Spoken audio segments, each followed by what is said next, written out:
first chapter of chemistry is chemical reactions and equations. Okay. In smaller classes, you must have learned that in nature, there are basically two types of changes. For example, if I have a box here, okay, I apply some force so that I move the box little to the right. So, there is no change in the nature or identity of this box. It is the same. So, this type of a change, we call it as physical change. So, if it is a physical change, then I can move it to the left and bring it back to the original position also. Again, the identity of the box is the same. Whereas, suppose if I have a paper with me, okay, and if I burn the paper, definitely the paper gets converted into ashes. Now you see, I cannot bring back the ashes back to the paper. So that means the identity of the paper or the nature is changed. Such type of a change, we call it as chemical change. So these two changes you must have learned very well in grade 7 or 8. Okay. So these are the two basic types of changes. So if it is a chemical change, there are so many chemical changes what happens in our daily life.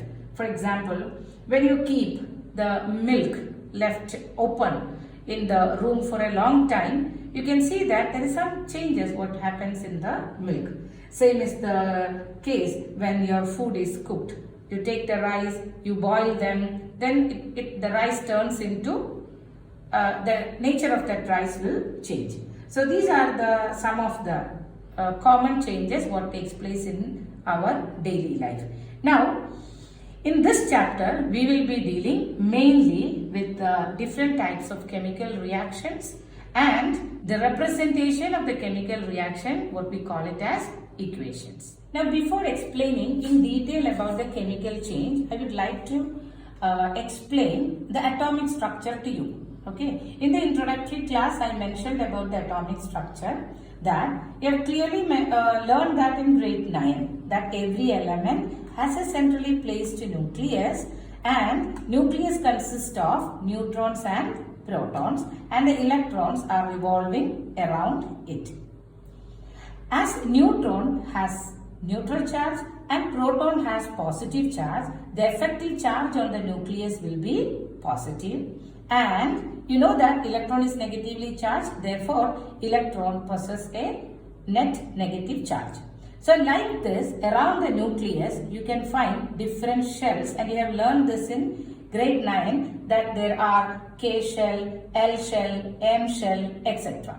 Okay.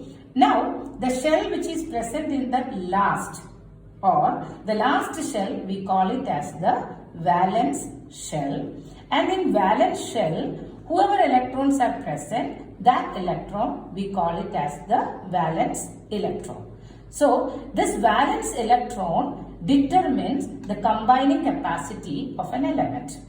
For example, you must be familiar with the metal sodium. Okay, sodium is represented with the letter Na. Sodium's atomic number is 11. Therefore, the electronic configuration is 2, 8, 1. Now, when we look into the electronic configuration of an element, it is very clear that for sodium, the outermost valence electron number is 1. But as per the octet rule, an element is stable only if the outermost electron number is 8. So it is very clear that your sodium is not stable. So we have two options for sodium. Either the sodium can leave one electron, okay, or the sodium can attain 7 electrons to make it 8. So there are two options, but it is very clearly understood that it is very difficult for sodium to accommodate 7 electrons. But it is very easy for sodium to leave an electron. So you see, from sodium, if one electron is lost, definitely sodium will get one positive charge. Because initially how many electrons sodium will have is 11 electrons. As per, there will be 11 protons also. So definitely when one electron is lost, one effective positive charge will increase. That's the reason why sodium becomes Na+. Now we call this as sodium ion. Now we will think about the next element, that is the chlorine family. Okay, chlorine atomic number is 17. So the electronic configuration is 2, 8, 7. Here also the octet rule is not followed. So it's very clear that chlorine is also not stable. So what are the options for chlorine? Either chlorine can leave 7 electrons so that it attains octet, or it can gain 1 electron and make this 7 to 8. So it is very clear that rather than leaving the 7 electrons, it is always convenient to accept 1 electron. So definitely chlorine will gain 1 electron and chlorine will become Cl-. And that's how we get the ions. So it is very clear that if element loses electron, definitely it will become positive. That phenomena we call it as electropositive elements. So electropositive elements are mainly known as metals. That's the reason why we call sodium as a metal. Whereas if an element gains an electron, then the element will become negatively charged, and that we call it as, those elements are called electronegative. That means gain electron and become negative. These are mainly known as non-metals. So basically elements are of two types, metals and non-metals. Now we will study about the first activity in the chapter, that is activity 1.1. Activity is very clearly mentioned in the textbook that you take a magnesium ribbon. Okay, you take the magnesium ribbon and clean the ribbon, rubbing with a sandpaper. Okay, and now you burn this magnesium ribbon by with the help of a flame. And now you will see that magnesium ribbon burns to give you a white dazzling flame. Okay, and it will get converted into a powder, that we call it as the magnesium powder. Now whatever we do, we cannot convert this powder back to the magnesium. So burning of magnesium in presence of oxygen has resulted in a chemical change. Now we will study in detail about the chemical change. So why do chemical reaction occur is because every element needs to attain stability. So in order to attain stability, some of the bonds will be broken and some of the bonds will be formed. So this breaking and forming of bonds, what is it? Breaking and forming of bonds, we call it as a chemical reaction. Breaking and forming of the bonds, we call it as a chemical reaction. So how do we know that the chemical reaction has taken place is, when a chemical reaction takes place, actually there will be, so basically for a chemical reaction to occur, there will be breaking of bond and formation of bond. So how you will come to know whether a chemical reaction has taken place is, any of the following changes you can notice. Either there will be a change in state. There can be a change in state. That means maybe it will be converted into solid to liquid or liquid to gas. Any of the state changes can occur.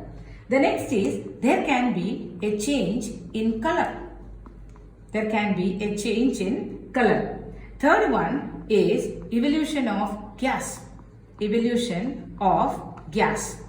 And the last change is, there can be change in temperature. Change in temperature. So these are the major factors by which you will assure that a chemical reaction has taken place. There can be a change in state, there can be a change in color, there can be a change in the temperature, and a gas can be evolved during a chemical reaction. Now we will study about the next thing, that is a chemical equation. Okay, that is chemical equation. So right now I told you that a magnesium ribbon, when it burns in oxygen, it gives you magnesium oxide.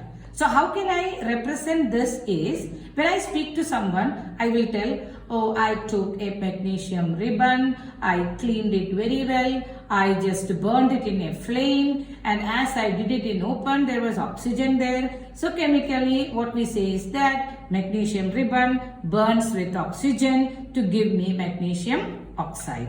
Is it that easy to represent the whole thing in too many sentences? It is very difficult. So what we do is that we mention that magnesium. Okay, so I write magnesium. Then in order to show the reaction, I write that plus. That means magnesium reacts with oxygen. So magnesium reacts with oxygen to give me magnesium oxide. So magnesium react with oxygen to give me magnesium oxide. So now I have represented the entire chemical reaction in the form of an equation. But in this equation, I have used various words in it. So I call this equation as word equation. Okay. So in order to make the equation more simple and convenient, I need to convert this into chemical formula. So what is the chemical symbol for magnesium? It is Mg. What is the symbol for oxygen? It is O2. So Mg plus O2 gives me, now I'll have to write about the magnesium oxide. So I take magnesium oxide. Now I have represented the chemical reaction in the form of a chemical equation by using the symbol. So this is the simplest way to represent the chemical equation.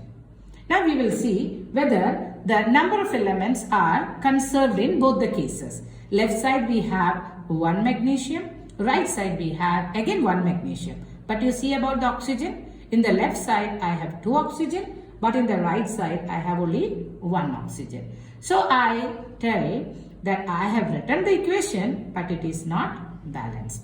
So our next attempt is to balance the chemical equations.